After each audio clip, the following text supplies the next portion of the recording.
Hey guys, Virginia here. I would like to welcome you to the COLAB, the Central Ontario Laboratory. We are here to educate, inspire, and activate. Welcome to the COLAB. Hey there, I'm Virginia. This is the hair that lives on top, and today we have a very special guest. And I'm Jamie Dorn, I'm the Executive Director, Research, Innovation, and Entrepreneurship at Georgian College, and I get to introduce our very special guest. His name is Mckenzie Thayer. He is a student of Georgian College. He's also a research student involved in a whole bunch of projects.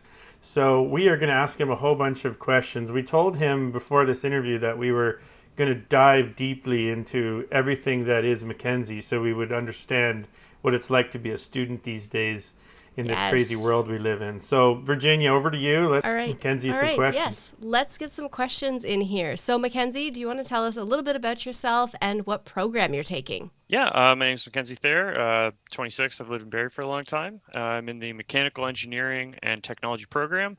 I'm currently in my third semester, I guess my second year, and I was very fortunate to have a co-op opportunity with the Research and Innovation Department this year at Georgian College. Awesome. Wicked. Tell us about like some of the stuff you do on the research projects. What kinds of skills do you bring to the table? Yeah, sure. A lot of the skills I think I might have brought were hands-on, just being able to understand like a diagram or instructions and be able to assemble things. I was taken quite far outside of my comfort zone throughout the year.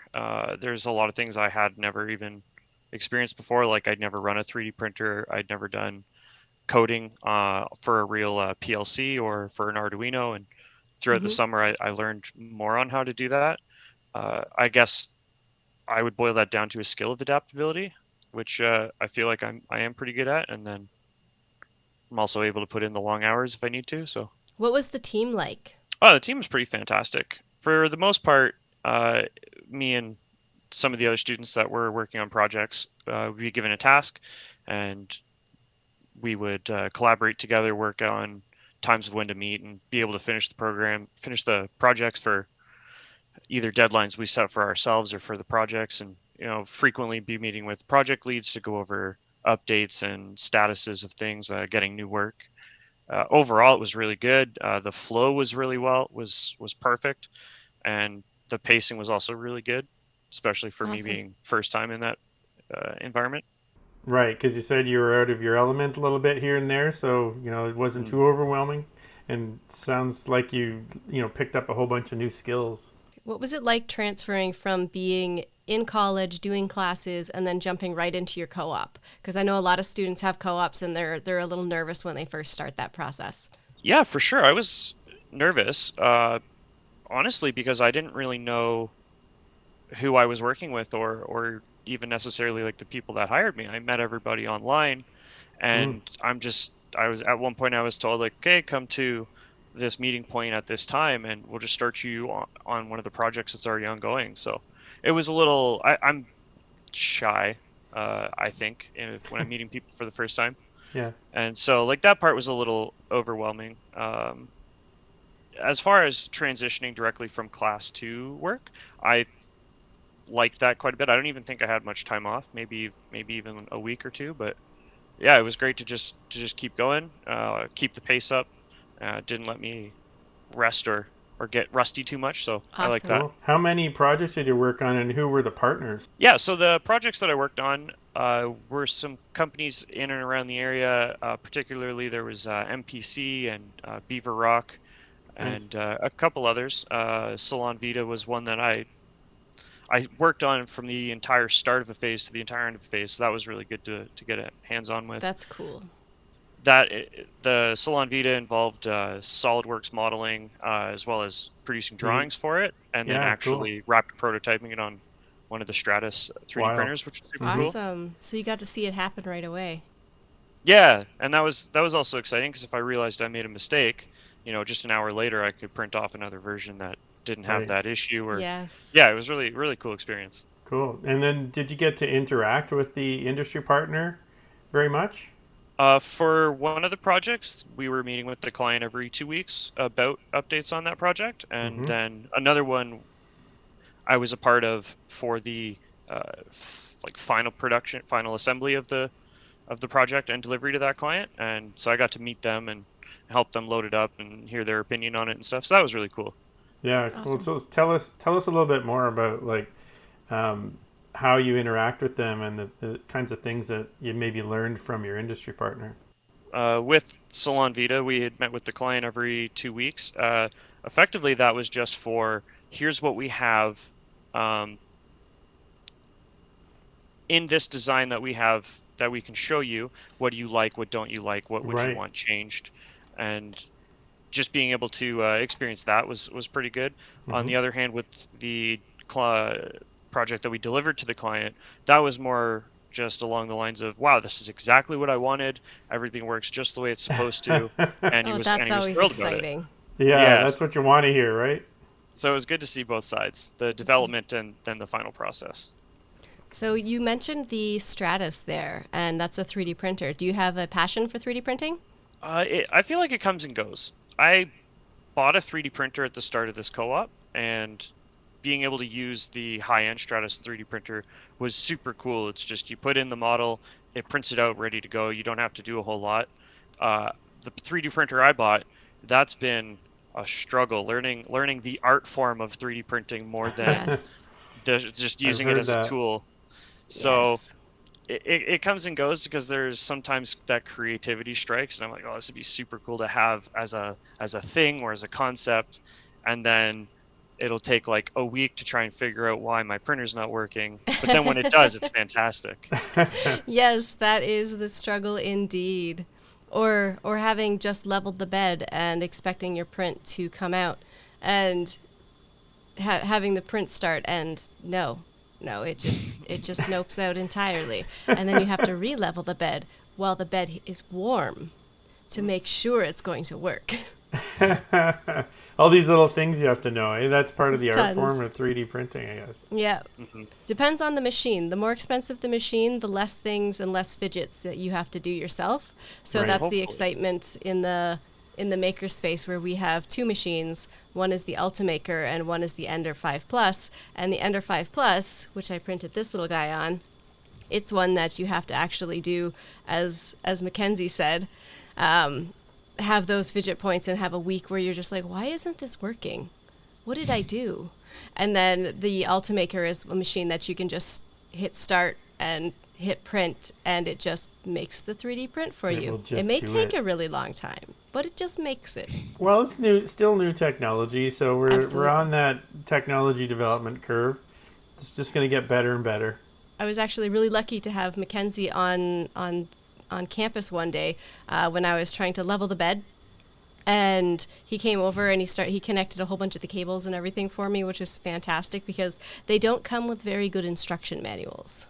I've heard that. Actually, I have a friend who's researching what printer to buy, and he's kind of like a tinkerer. So he's like, but he also has a bunch of things he wants to get done. So he's like, do I buy the printer that will feed my tinkering desires, like so I can just play around with it and make it do what I want, or do I just buy the one that will do everything I want instantly, so I And can just make get the all these stuff, projects done? And yes. he's like, I don't know. So hey, what if we change channels on this a little bit, because I'm really interested in to know what it was like to be a student in the last year or so. Right, the COVID times have been the Yes. weirdest times in modern history. So what was that like for you being a student, and what's it like now? Fortunately, I think I have a little bit of advantage on this question. I did come from a previous program at Georgian College, the Advertising Marketing Communications. Oh Hmm. yeah. I graduated that in 2018, so I have the in-person school learning at campus, and then going to now, personally for me, it doesn't work. It's very difficult. I have to really push myself to maintain everything that's going on digitally because Yeah. I'm from home. I'm so easily distracted. Hmm. I feel like not necessarily my generation, but maybe just a lot of people with modern school, we're not. I don't have the tools to necessarily be able to work independently from home on school like this. So it Hmm. has taken a lot to adjust to and to keep myself motivated and keep working on it. And, Yeah, I guess personally, I so. don't like it Yeah, you prefer the on-campus experience. much Yeah. more, Yeah. Oh, that much more. That's really good to much know. more. Yeah. So how did you cope then over the last year? Well, fortunately, I found a small group of classmates that I had some regular contact with, and we've been able to That's talk to good. each other and bounce ideas off each other. And if group work comes up, or if there's questions about an assignment that it's like, oh, I didn't understand this, the lecture notes didn't necessarily help me. What do you guys think? That's helped a lot. Mm-hmm. And just having that really good core study group. Uh, I have a classmate that's usually on my level or slightly above me in the class marks that we get. Hmm. So I've Mm-hmm. always been trying to outdo him a little bit. Like he gets a Oh yeah, 94, yeah. I'm trying to get a Friendly 95. competition is always Yeah, Yeah, good. yeah, friendly yeah, competition. I remember doing that in yeah. undergrad too. We had a group like that. That's great. What about social life? That must have been harder if you're all in lockdown and such. I suppose for a lot of people, I don't really know any of my classmates in person beyond on Discord and in classes. Yeah, For me, my social life was more or less the same before COVID happened. I still hang out with some of my very close friends every so often. yeah. Did you use like Yeah. online stuff too, like meeting in games or through other social media platforms and things? Yeah, I mean, I've always been playing computer games, so I didn't feel as impacted as maybe some people. Yeah, you Yeah, mentioned Discord there, and I was like, oh, he's a gamer. Yeah, yeah. Do you guys do live chats, or do you just do typed out chats? yeah, we all have headsets, Headsets, awesome, so awesome. yeah, it's not as fun if you have to type to each other in a game. Yeah, yeah. Through that. Yeah. I lived through that, Mckenzie. I lived through that. Our Xbox controllers used to come with a tiny keyboard attachment that you could slide on, and then you'd be able to type out, "Hey, Yeah, I lived through that you're too. good at this." So Mackenzie, where are you headed? What's your career plan or your work plan? That's such a broad question, honestly.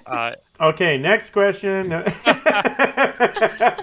What's your 2-year plan? What's your 2-year plan? Yeah, what do you want to do? 2 year plan. Well, in 2 years I'll be graduating, so Yep. Excellent. that, and then I'll be looking for a job, whether it's in industry or even perhaps freelance work. I've actually had a few opportunities since I started school, modeling and 3D printing some Awesome. prototypes for friends and family. So Oh I yeah, think that could work out too. cool. Well, you're mechanical engineering. That means you're probably, you're definitely going to get a job after you've graduated. There's a really high need for people Yeah. with your kinds of skill out there. Manufacturers everywhere and all kinds of businesses that need that kind of smarts. And ones that are innovative, who are able to be agile about their thought processes, which is Mm-hmm. something that you have proven very much in your time at the college. Yeah, I'm looking forward to it. It should be a world of opportunity once I get there. Yeah. So our viewers that watch this show, they could be Georgian students, they could be anybody from our region. And like if we had say like high school students watching this and they're looking at you going, "Oh my god, mechanical engineering, that sounds hard," or maybe it sounds cool. I don't know. What would you say to them if they were thinking about that? If you've got that hands-on mentality, if you want to be able to work with your hands, but you can also look at something and imagine it in an exploded view in real space, and if you've got that drive to be able to innovate in the real world, absolutely it's the right program to do. It's going to keep you thinking every single day, and it's very rewarding, and it's Awesome. also a very well-paying future path for a lot of people. Yeah, definitely. Automation's the future. That's pretty good. That's pretty good. We'll coin that one for later. You're welcome. What are your hobbies? What hobbies do you like to do aside from we've talked a little bit about 3D printing and a little bit about gaming? Do you have any other hobbies? Yeah, RC stuff. I have a few RC planes and RC Oh, cars, cool. Oh yeah. and I've been able to 3D print some RC car parts, which is cool. Some drift tires and some different gears. Beyond that, music. Earlier the end of last year or start of this year, I built a guitar. I bought Wicked. some parts for it. I cut it all out, and I think it turned out really well. I actually had help from some of the other, one of the electrical engineering research Awesome. students. He helped me finish it, and been learning to play guitar. And I bought myself a piano for Christmas last year, and that's been a Neat. lot of fun.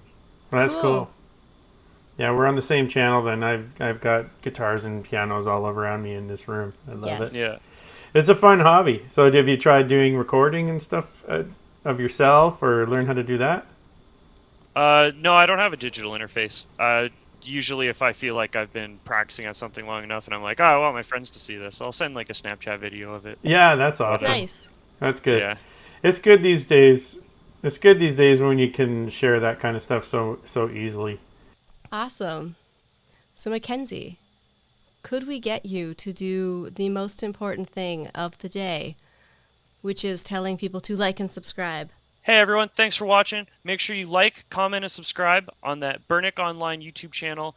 It's been a fantastic time being here, and I was so happy to be a guest. I had a really great time, and I'm sure you all will too. Let all your friends and family know, and I'll see you next time.